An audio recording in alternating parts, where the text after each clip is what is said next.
تصور کر سکتے ہیں کہ آپ احرام باندھتے وقت، گھر سے نکلتے وقت خانہ کعبہ کے پاس جا کر کے آپ سیلفی لیں، آپ کا کوئی فوٹو کھینچنے والا ہو، ایک حاجی دوسرے حاجی کا فوٹو کھینچے؟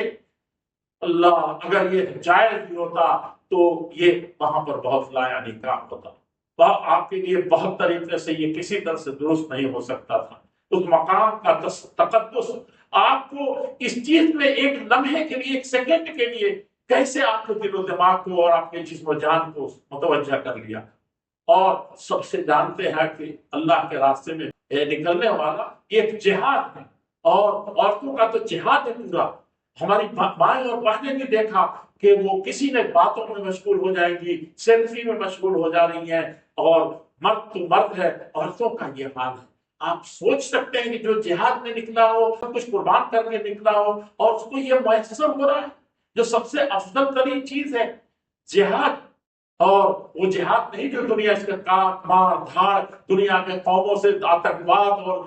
فساد، یہ نہیں، یہ جہاد ہے جس میں خالص اللہ کے لیے کر رہے ہیں، خالص خدمت کے لیے کر رہے ہیں، خالص انسانی۔ تو وہاں جا کر کے آپ سیلفی لیں اور وہاں جا کر کے آپ فوٹو کھنچوائیں، جو حرام ہے علماء کے فتوے کے مطابق بلا ضرورت، خاص طور پر یادگار کے طور پر رکھنا تو اور زیادہ حرام ہے۔